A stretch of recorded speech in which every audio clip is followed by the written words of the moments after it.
हाँ जी, करते जरा स्टार्ट। हमने अभी तक फर्स्ट में क्या किया था केस वन में, जरा पहले मैं वो एक्सप्लेन कर दूं। मैंने केस वन आपको कराया था 10th क्वेश्चन का, जिसमें हमने सीखा कि किस अकॉर्डिंग आप रिवैल्यूएशन करते हो एसेट्स एंड लायबिलिटीज को। क्या करते हैं? एसेट्स एंड लायबिलिटीज को रिवैल्यू करते हो तो क्या होता है? एसेट का प्राइस बढ़ेगा तो क्या आपके लिए? प्रॉफिट्स। एसेट का प्राइस कम होगा तो क्या है? लॉस। लायबिलिटीज का प्राइस बढ़ेगा तो क्या होगा? लायबिलिटीज का प्राइस बढ़ेगा तो लॉस, और लायबिलिटीज कम हो जाए तो प्रॉफिट। और इन सब के लिए आपने कौन सा अकाउंट बनाया? रिवैल्यूएशन। लेकिन आज हम केस बी कर रहे हैं। केस बी में मैंने आपको बताया था इस चैप्टर में दो ही कॉन्सेप्ट है, या तो प्रॉफिट को डिस्ट्रीब्यूट करो या तो कॉम्पनसेट करो। तो अब केस बी में लिखा है revised value of assets and liabilities को बैलेंस शीट में नहीं दिखाना। मिल गया? ना ही रिजर्व और प्रॉफिट्स को बांटना है, ना रिजर्व प्रॉफिट्स को बांटना है, ना एसेट्स एंड लायबिलिटीज को रीवैल्यू करना है। लेकिन आप बताओ, रिवैल्यूएशन से जो प्रॉफिट्स कमाया उसे क्या करना पड़ेगा अगर हम नहीं बांटना चाहते तो? कॉम्पनसेट। क्या करना पड़ेगा? क्योंकि साफ लिखा हुआ है कि आप एसेट्स एंड लायबिलिटीज को बैलेंस शीट के अंदर रीवैल्यू नहीं करना चाहते। अगर आप रीवैल्यू नहीं करना चाहते तो क्या करना पड़ेगा बताओ? कॉम्पनसेट करना पड़ेगा। समझ आ गया? तो इसके लिए क्या बनाना पड़ेगा आपको? स्टेटमेंट बनाते हैं इसके लिए।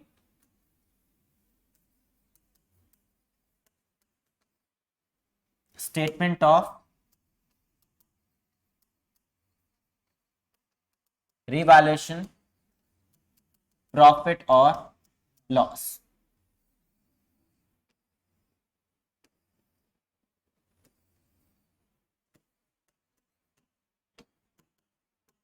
एक तो ये बनेगा आपका, दूसरा वही सारी चीजें, पार्टनर्स, कैपिटल अकाउंट,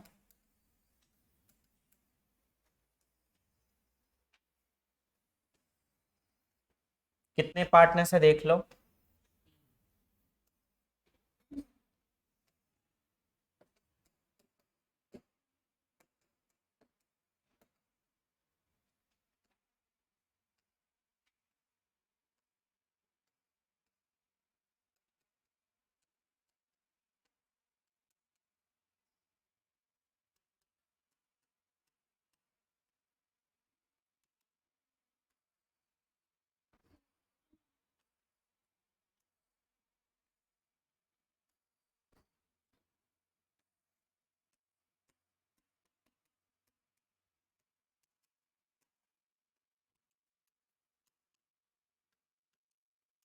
पढ़कर देखो कैपिटल के ओपनिंग बैलेंस कितने थे क्वेश्चन 10th में।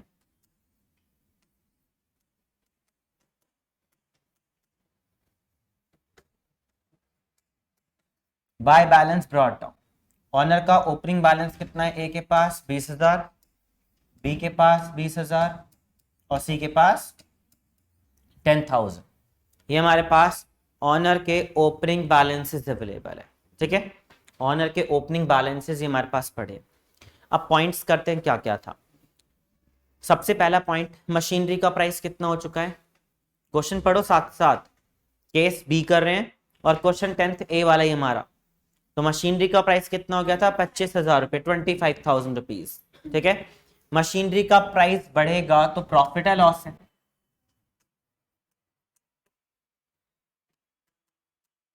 मशीनरी का प्राइस बढ़ेगा तो क्या होगा? प्रॉफिट। एसेट बढ़ रहा है आपका, तो मैंने स्टेटमेंट में लिख दिया मशीनरी रुपीज 5,000। ठीक है, मशीनरी कितना है बताओ? 5,000 रुपीज आपने रिकॉर्ड कर दिया।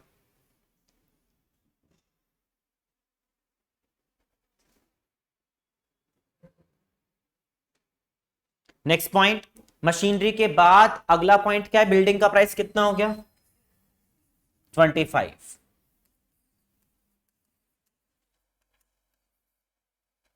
मतलब कितना इंक्रीज हुआ बिल्डिंग भी? 5। बट बैलेंस शीट में क्या चेंज करना है? क्या लिखा था? रिवाइज्ड वैल्यू को बैलेंस शीट में नहीं करना। तो मेरे पास मशीनरी का जो प्राइस ओल्ड था, मतलब 20,000, वही रिकॉर्ड होगा। जो प्राइस हमारे पास दूसरा क्या था मशीनरी के बाद? बिल्डिंग का प्राइस वही रहेगा। कोई प्राइस हम बैलेंस शीट के अंदर चेंज नहीं कर रहे, मना किया था चेंज करने को। तो जो प्राइस है हम वही रिकॉर्ड कर रहे हैं, कोई चेंजेस नहीं कर रहे।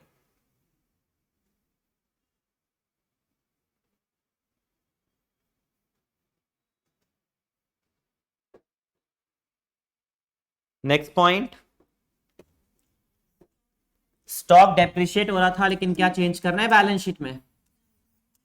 बैलेंस शीट में वही प्राइस रहेगा जितने का था। कितने का था जी? 20,000। लेकिन स्टॉक कम होने से प्रॉफिट है लॉस है?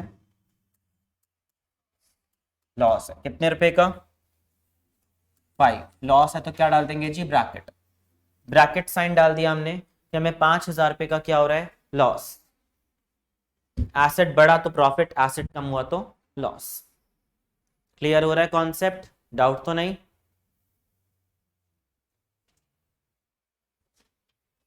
अगला पॉइंट, क्रेडिटर्स भी कम हो रहे थे तो क्या होगा क्रेडिटर्स से भी? प्रॉफिट। कितने रुपए का प्रॉफिट हो रहा है तो क्या होगा जी? पॉजिटिव। 5,000 रुपए प्रॉफिट है, पॉजिटिव। स्टॉक माइनस कर देना, ब्रैकेट साइन डाल दिया। ब्रैकेट का मतलब लॉस है। ठीक है। और यहां पर क्रेडिटर्स का प्राइस सेम रहने वाला है 20। हम चेंज नहीं कर रहे, बैलेंस शीट के अंदर जितना प्राइस था वही रख रहे हैं। और क्या गिवन है? आउटस्टैंडिंग बैलेंस शीट में नहीं डालेंगे क्योंकि मना किया गया है। लेकिन एक लाइबिलिटीज आना प्रॉफिट है, लॉस है? लाइबिलिटीज आना लॉस। तो लाइबिलिटीज आने से लॉस होगा कितने रुपए का? 5,000। सारे पॉइंट्स आप वही कर रहे हो। लॉस हो गया हमें। और क्या था आउटस्टैंडिंग एक्सपेंसेस के अलावा? Accrued income.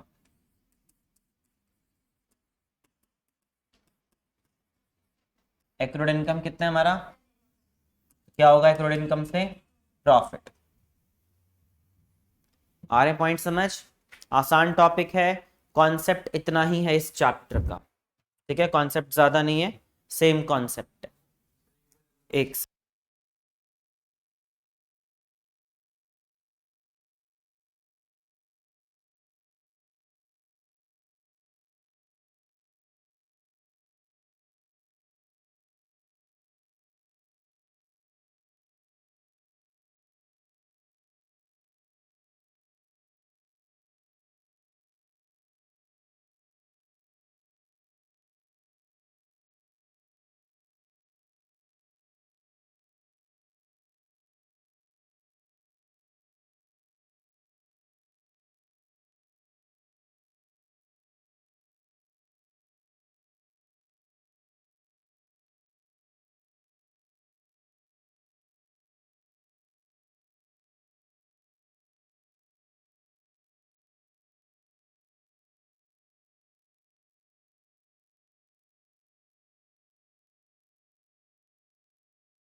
एक एक्रूड इनकम आ गया, क्या आपके लिए है बताओ? एक एसेट आना क्या होता है? प्रॉफिट। कितने का प्रॉफिट कमाया? 10। सारे पॉइंट्स हो गए एसेट लाइबिलिटीज वाले। आखिरी पॉइंट है goodwill of the firm valued. वो अलग ट्रीटमेंट है, ये अलग ट्रीटमेंट है। तो रिवैल्यूएशन का टोटल करने से हमें इसका नेट प्रॉफिट हो रहा है नीचे से। ठीक है, कितना प्रॉफिट कमाया हमने? 15,000 रुपए का रिवैल्यूएशन प्रॉफिट हुआ है हमें। 15 का प्रॉफिट आया, 15,000 रुपए का। अब आप बताओ इस प्रॉफिट को क्या करेंगे हम? ठीक है, क्या करना है? इस प्रॉफिट को रखना है या पार्टनर्स में डिस्ट्रीब्यूट करना है? डिस्ट्रीब्यूट या कॉम्पेंसेट? कॉम्पेंसेट, क्योंकि अगर बांटना होता तो फिर ये स्टेटमेंट नहीं बनता, फिर क्या बनता जी आपका? फिर इवैल्यूएशन अकाउंट बनता और हर पॉइंट की अलग एंट्री पास होती। इस वाले केस में आपने किसी पॉइंट की कोई जर्नल एंट्री होती ही नहीं है। सीधा आप रफली क्या कर रहे हो? प्रॉफिट्स कैलकुलेट कर रहे हो कि आपने कितना प्रॉफिट जनरेट किया। कितना प्रॉफिट जनरेट कर लिया है जी? 15,000 रुपए। तो रिवैल्यूएशन प्रॉफिट्स हम उठाएंगे। रिवैल्यूएशन प्रॉफिट के लिए एंट्री पास कर रहे हैं हम।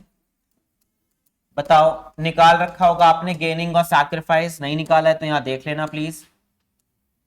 सैक्रिफाइस और गेनिंग हमने 10th ए क्वेश्चन में ऑलरेडी निकाल रखा था। क्या होता है सैक्रिफाइस निकालने का? Old minus new. A, B और सी। ए का ओल्ड कितना है? 2/5, 2/5, 1/5। और न्यू कितना है? 1/5, एंड 1/5। ए क्या कर रहा है सैक्रिफाइस, बी क्या कर रहा है गेन, और सी का ना फायदा है ना नुकसान है, इक्वल है, कोई फर्क नहीं पड़ता सी को, है ना। तो रिवैल्यूएशन प्रॉफिट में क्या एंट्री होगी, कौन गेन कर रहा है, हाँ जी, तो बी पार्टनर से पैसा लेकर किसको दोगे आप, ए पार्टनर को। तो एंट्री क्या हो जाएगी, B's capital debit to A's capital. हाँ जी, हाँ ये स्टेटमेंट बनाइए, और ये आपने रिवैल्यूएशन का प्रॉफिट डील किया कि क्या एंट्री होनी चाहिए रिवैल्यूएशन के प्रॉफिट्स की। तो 15,000 रुपए के प्रॉफिट को एक बारी में कॉम्पनसेट किया है 1/5, 3,000। क्लियर हुआ रिवैल्यूएशन, डाउट तो नहीं रिवैल्यूएशन में, समझ आया।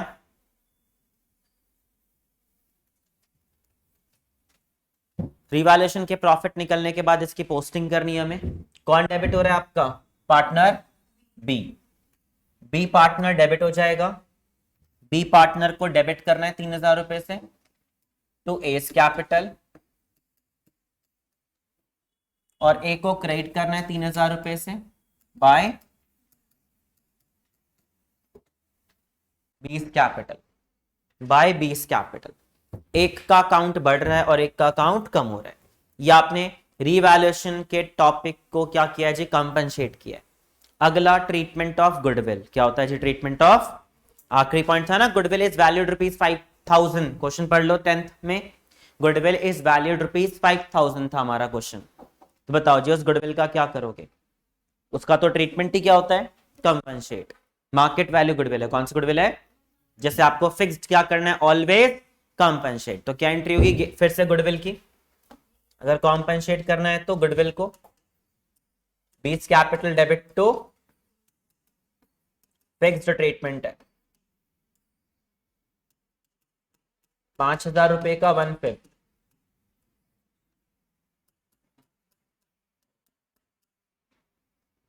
₹1,000।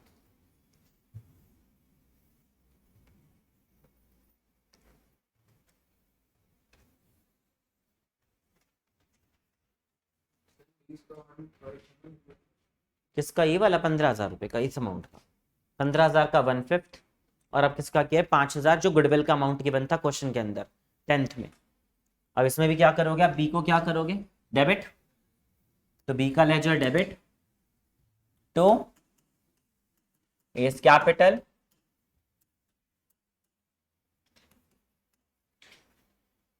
और बाय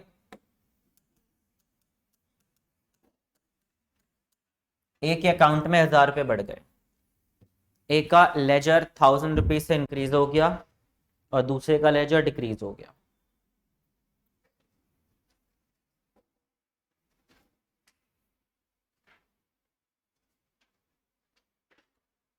बैलेंस शीट के अंदर और क्या क्या अवेलेबल है हमारे पास, देखो जी क्या क्या गिवन है।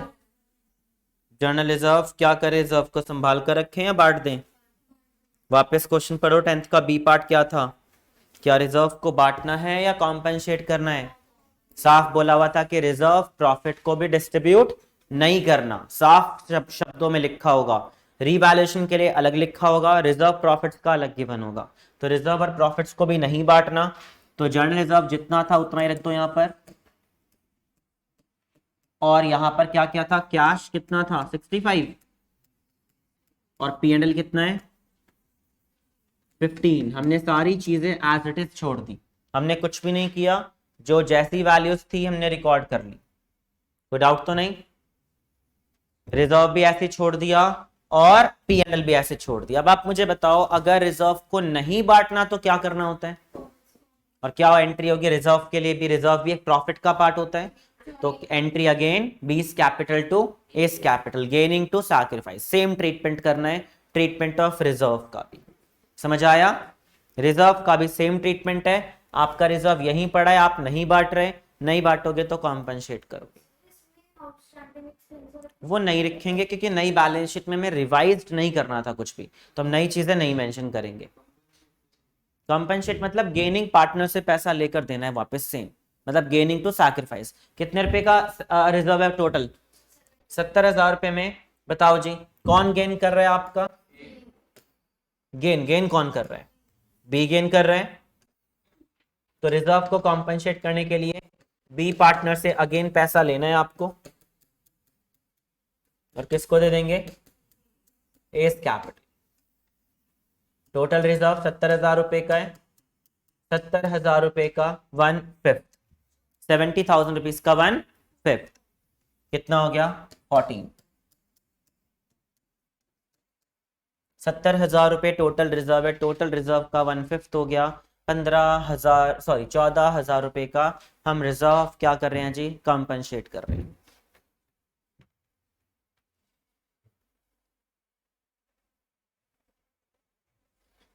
ठीक है, क्लियर? डाउट तो नहीं? लेजर पोस्टिंग, ए का अकाउंट क्रेडिट होगा बाय बी, और बी का अकाउंट डेबिट होगा टू ए।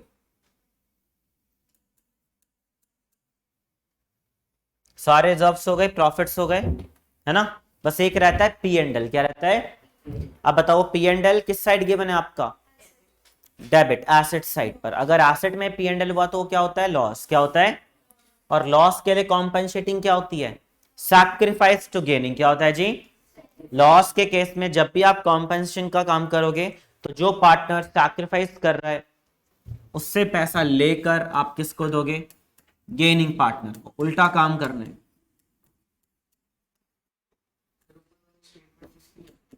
ये रिजर्व का काम किया है और अब आप पीएनएल का काम कर रहे हो। पीएनएल का लॉस पड़ा था और लॉस के लिए रिवर्स एंट्री हो जाती है।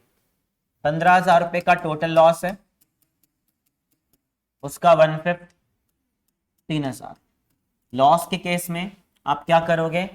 गेनिंग पार्टनर को पैसा प्रोवाइड करोगे, सैक्रिफाइसिंग से लेकर उल्टा काम हो जाता है। ठीक है, क्लियर हुआ टॉपिक यहां तक?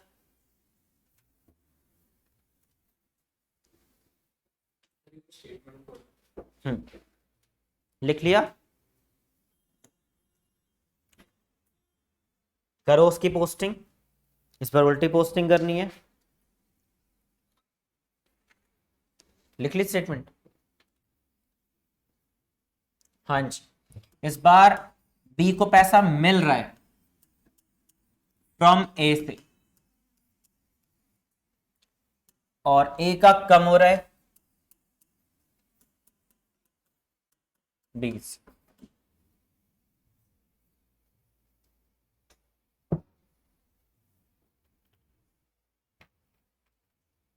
ठीक है, क्लियर हुआ? किस अकाउंट से कैसे पैसा निकालना है, समझ आ रहा है टॉपिक?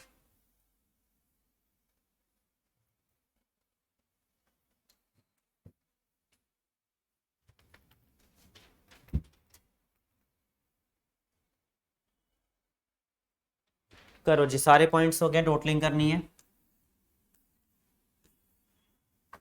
ए के पास टोटल आ रहा है 38,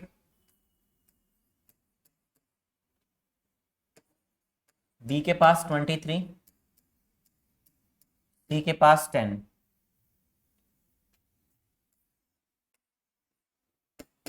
फिर बैलेंस कैरेट डाउन। 38,000 का प्रॉफिट, सॉरी कैपिटल है ए का, 3,000 माइनस किया, 35 बचा। 23 में से कितना गया? 18,000, तो 5,000 बच गया। और सी का एज इट इज बैलेंस है, कोई चेंजेस नहीं है। जितना बैलेंस था उतना ही रखा है आपने, कोई चेंज नहीं किया।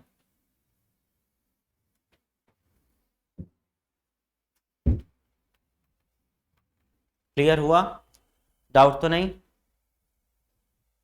लेजर पोस्टिंग होने के बाद ये फाइनल ऑनर के बैलेंसेस आ गए, इन्हें आप डाल दोगे बैलेंस शीट में as a capital.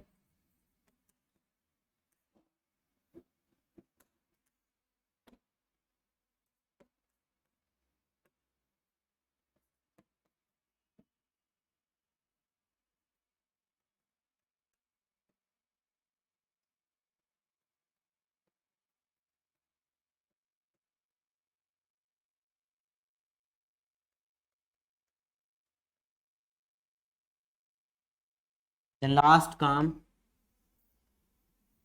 Laser total करना। ठीक है, कितना आ गया? 140, 140। हमेशा बैलेंस शीट आपकी मैच करेगी, मैच नहीं की तो मतलब कोई ना कोई गड़बड़ किया आपने। तो टोटल किया, सारा मैच किया, ये आपका फाइनली कैपिटल का बैलेंस मैच हो गया। ये था कौन सा केस? 10th का question number, sorry, B case cover कर लिया आपने। अब इसी क्वेश्चन का हमारे को एक केस और करना है, थर्ड केस, वो और आसान है क्योंकि ये भी आप सेम क्वेश्चन कर रहे हो इसलिए आसान लगेगा। ठीक है, पढ़ो और मुझे बताना आप लैंग्वेज के आगे में क्या करना चाहिए।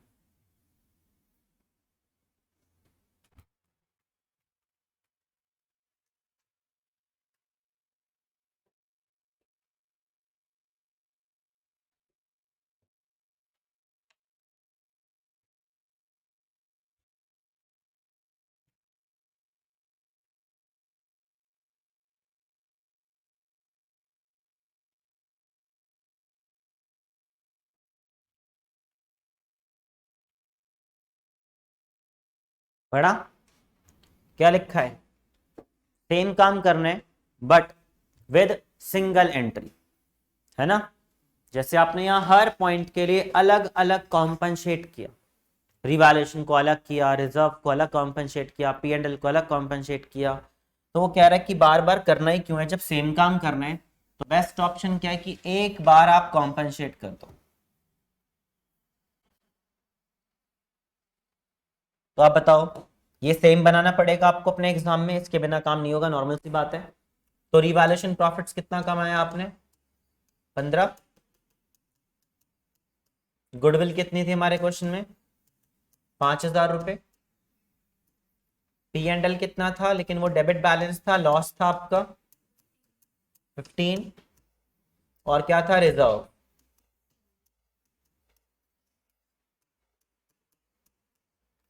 टोटल प्रॉफिट्स कितना हो गया?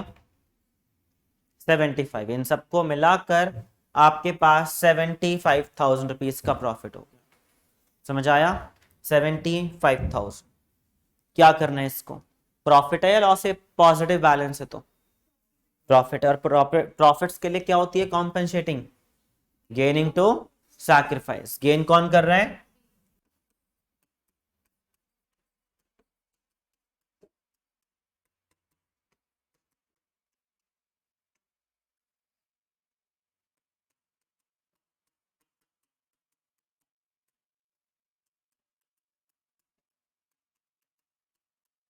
75,000 रुपीज का कितना?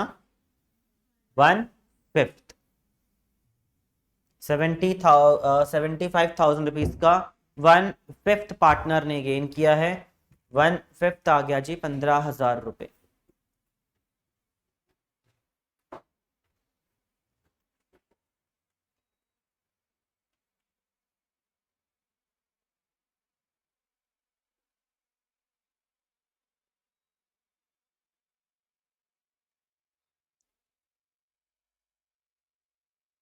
समझ आ गया? करूं आगे? लिख लो सारी जो भी अमाउंट मैंने आपको लिख के दिया सामने। अब इसकी लेजर पोस्टिंग करनी है। कैपिटल अकाउंट में आपके सामने एंट्री है, ऑनर का ओपनिंग बैलेंस लिखो कैपिटल अकाउंट में, और ये लेजर अकाउंट एंट्री पोस्ट कर दो बस।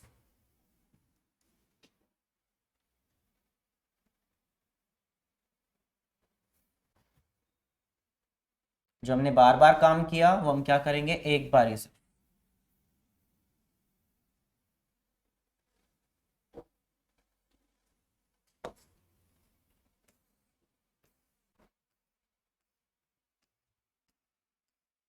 हाँ जी, क्या पोस्टिंग होगी? कौन डेबिट हो रहा है आपका? Partner B to A's capital लिखकर, और ए को पैसे मिल रहे हैं बाय बीस कैपिटल।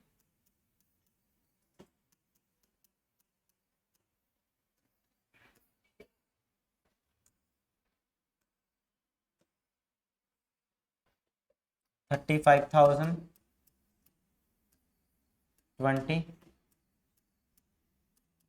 10। और बैलेंस कर रहे हैं हम 35 में से 35 का ही बैलेंस है। 20 में से 15 गए 5 और सी के पास 10। आप देख लो केस बी और सी में कैपिटल सेम ही है ना, क्योंकि वहां बस क्या किया आपने, हर एंट्री के हर पॉइंट के लिए अलग कॉम्पनसेट किया। यहां पर आपने कंबाइंड काम किया है, ठीक है, कंबाइंड पोस्टिंग की है एक बारी में। तो इसलिए आपको सिंगल एंट्री में सीधा आपने क्या किया, पार्टनर्स के जो बैलेंस बचे वो सीधा आपने बैलेंस शीट के अंदर डाल दिया, कोई दूसरा काम ही नहीं करना, सेम बनेगी।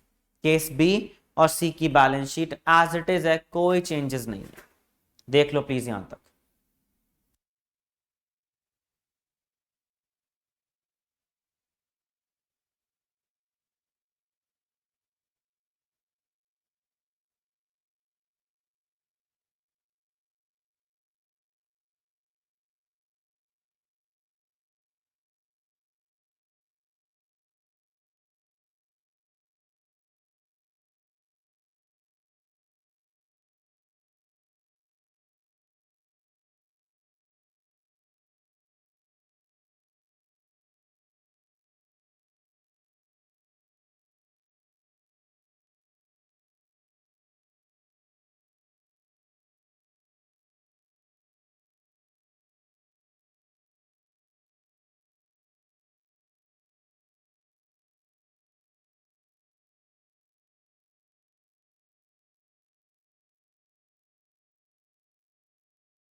ठीक है, ये हमारा केस बी और सी कवर हो गया है। अब क्वेश्चन नंबर 9 कर रहे हैं हम, वो आपका है रिजर्व से रिलेटेड क्वेश्चन, जिसके केस स्टडीज बहुत बार एग्जाम में आ चुके हैं। तो 9th क्वेश्चन इंपॉर्टेंट हो जाता है। रीजन इस टॉपिक का भी है, अगले चैप्टर का भी है, नेक्स्ट चैप्टर का भी है, बार बार यूज होगा। मतलब ये रिजर्व्स हैं जिनको आप बार बार यूज करने वाले हो। कौन सा रिजर्व है, नाम क्या रिजर्व का, investment fluctuation reserve. Balance sheet में देखो 3 पार्टनर्स हैं PQR, ओल्ड रेशो क्या है 3:1, न्यू रेशो क्या है इक्वल। रेशो चेंज होने के बाद आपको एक छोटी बैलेंस शीट गिवन है, extract balance sheet, question number 9 में, 9th क्वेश्चन, ठीक है। बैलेंस शीट गिवन है और वहां पर एक इन्वेस्टमेंट फ्लक्चुएशन रिजर्व पड़ा है और एक इन्वेस्टमेंट पड़ी है ना। हम कभी कभार अपनी इन्वेस्टमेंट के लिए कुछ रिजर्व बना के रखते हैं, क्योंकि हमें डर होता है कि अगर आपने कहीं पर पैसा इन्वेस्ट किया तो डूब भी सकता है ना। कुछ भी पॉइंट है वो फ्लक्चुएट हो सकता है, प्राइस ज्यादा से कम हो सकता है, तो उसके लिए हम क्या बना के रखते हैं बताओ, रिजर्व। क्या बना के रखते हैं। अब रिजर्व बनाया तो हुआ है, अब इसका करना क्या है आपको। तो पहले पॉइंट आपको क्या गिवन है,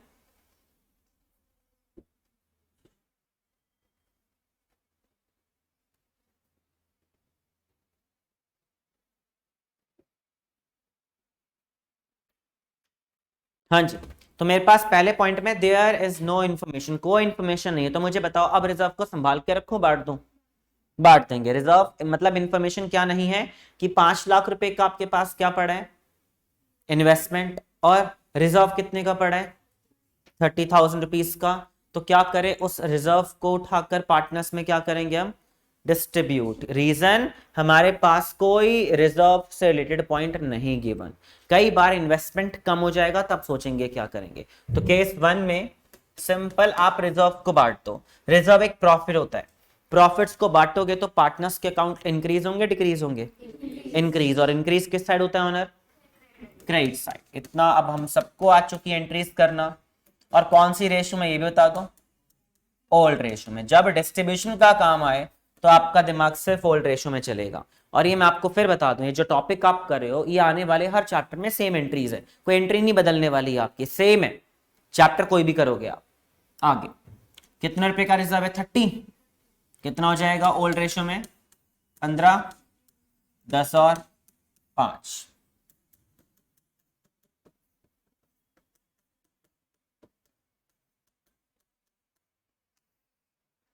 30,000 रुपए का रिजर्व मिला और हमने वो पार्टनर्स में बांट दिया।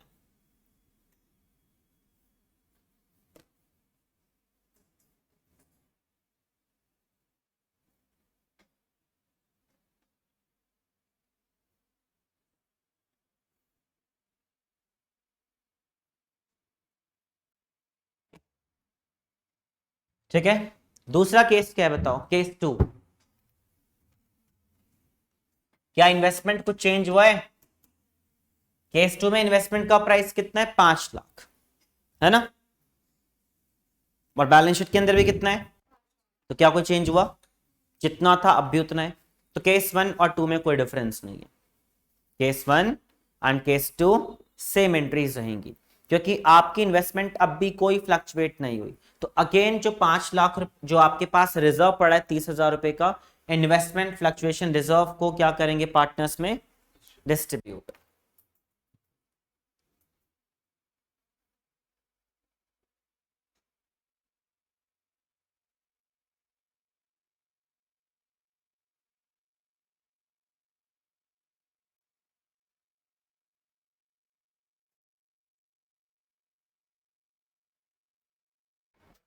ठीक है, क्लियर हुआ?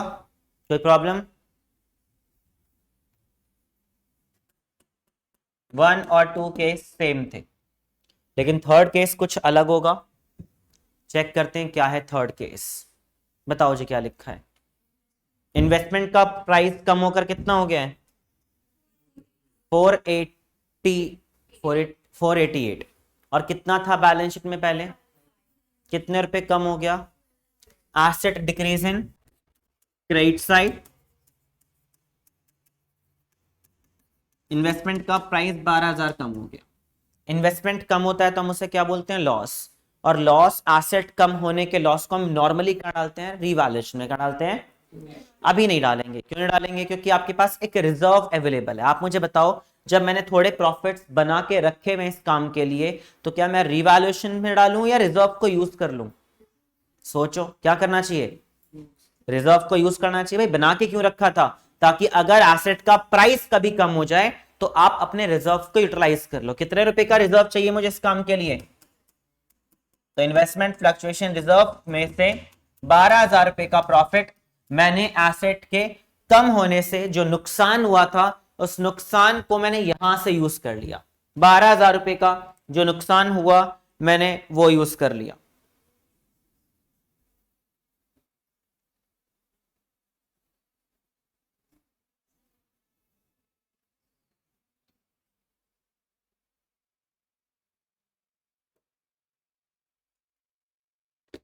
ठीक है, क्लियर हुआ? कोई डाउट, कोई प्रॉब्लम यहां तक? इन्वेस्टमेंट फ्लक्चुएशन रिजर्व से हमने 12,000 रुपए का प्रॉफिट यूज कर लिया। अब बताओ कितना रिजर्व अब भी अवेलेबल है? रिजर्व रिजर्व रिजर्व अभी यही केस चल रहा है हमारा। हम हर पॉइंट के हिसाब से सेम क्वेश्चन कर रहे हैं। कितना रिजर्व था? 30। 30 में से कितना यूज कर लिया? कितना बचा हुआ है? 18,000 रुपए का फ्री रिजर्व है। रखें संभाल कर या बांट दें? बांट दें। तो सेम एंट्री अगेन, रिजर्व बांटने की एंट्री बताई मैंने आपको। Investment fluctuation reserve account debit to P Q और आर। कितना रिजर्व बचा हुआ है? 18। और ओल्ड रेशियो में, ओल्ड रेशियो में डिस्ट्रीब्यूट करना है।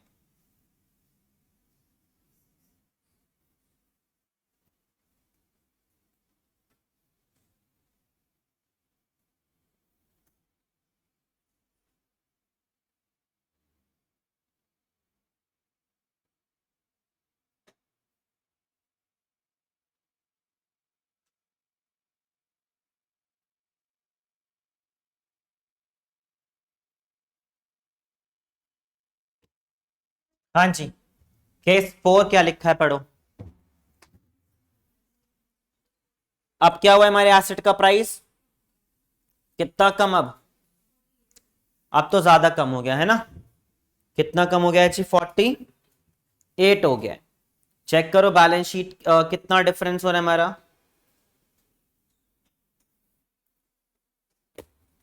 48 से कम हो रहा है ना, 48 नेट। बैलेंस शीट के अंदर इन्वेस्टमेंट 5 लाख की थी और कम होकर कितनी हो गई है 452। तो कितना कम हो गया 48,000। एसेट कम हो गया 48। आप बताओ कितना रिजर्व आप यूज कर सकते हो मैक्स टू मैक्स। तो आप उतना तो आप रिजर्व से यूज कर लोगे। अगर आपके पास इन्वेस्टमेंट फ्लक्चुएशन रिजर्व पड़ा हुआ है तो आप वहां से उस प्रॉफिट को यूज कर लो।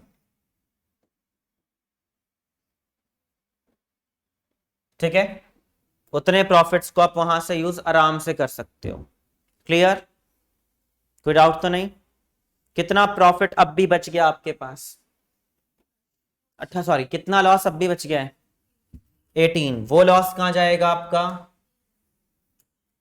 कौन सा अकाउंट बनाते हैं हम, रिवैल्यूएशन। जो नुकसान हो गया आपको 18,000 रुपए का, वो 18,000 रुपए का लॉस आप कहां से यूज करोगे, अपने मैक्सिमम जितना लॉस था वो यूज कर लिया हमने। कहां से यूज कर लिया जी, इन्वेस्टमेंट फ्लक्चुएशन रिजर्व के नाम से।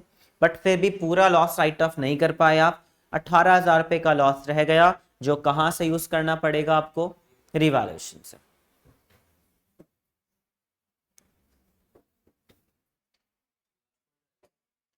अब ये रिवैल्यूएशन के लॉस को क्या करोगे, संभाल के रखोगे, बांट दोगे।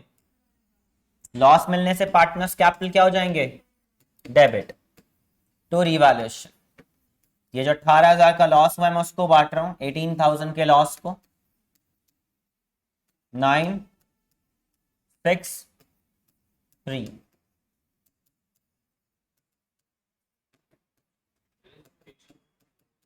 हाँ जी, रेशियो ओल्ड में करें ना, हम ओल्ड रेशियो में 3:1 में, 3/6, 2/6 और 1/6 ओल्ड रेशियो में सारा काम हो रहा है।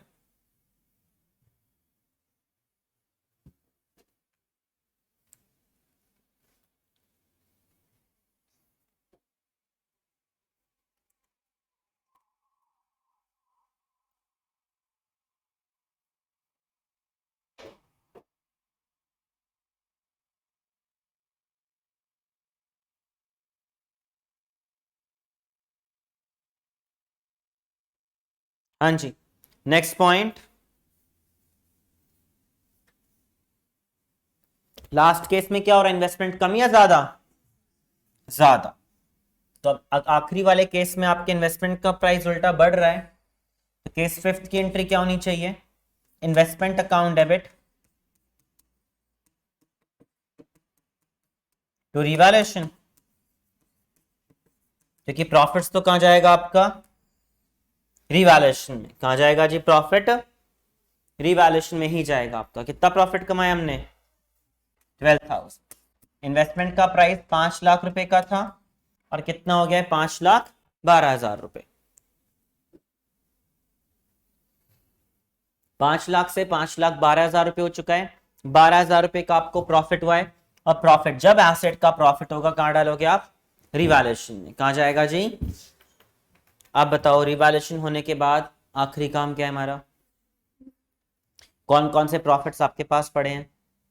एक तो इन्वेस्टमेंट फ्लक्चुएशन रिजर्व 30,000 रुपए का, और क्या हुआ है हमें 12,000 का ये वाला प्रॉफिट है ना। दो प्रॉफिट्स हैं। प्रॉफिट्स मिलने पर कैपिटल तो इंक्रीज हो जाएंगे, ये आपको समझ आ चुका है कि प्रॉफिट्स मिलने पर कैपिटल तो इंक्रीज करना है।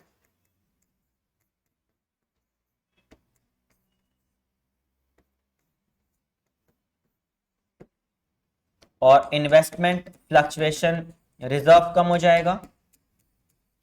और दूसरा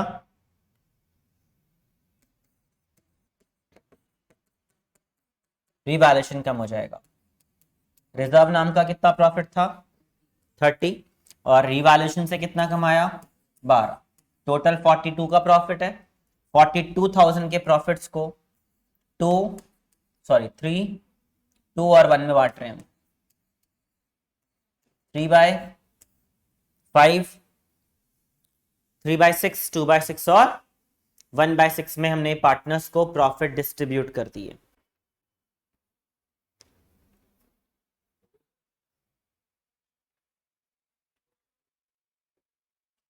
आया समझ केस? पांचों केसेस क्लियर हुए? तो आपने क्या सीखा है, रिजर्व को रखना है या क्या करना है। तो रिजर्व को हम क्या करते हैं, सीधा डिस्ट्रीब्यूट। अगर कोई क्लेम ना आए, मतलब कोई फ्लक्चुएट ना हो एसेट, तो सीधा बांट देना है। अगर कुछ रिजर्व यूज करना हुआ तो रिजर्व कर लो, बाकी सारा प्रॉफिट्स बांट दो। लॉस हुआ उसके बाद तो रिवैल्यूएशन में, वरना प्रॉफिट्स ही हो रहे हैं डायरेक्टली पार्टनर्स में बांट देंगे। समझ आ गया? क्लियर है पूरा टॉपिक आप लोगों को? इसका होमवर्क करना है। टीएस है किसी के पास?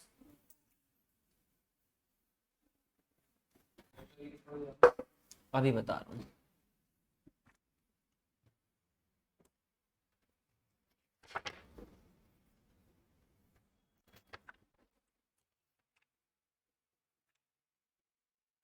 पेज नंबर 3.30 पर इलास्ट्रेशन नंबर 22, 23,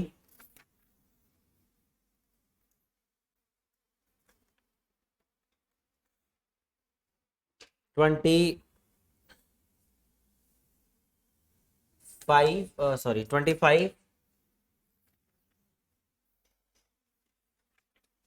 बस एक रह गया होगा मेरा नाम।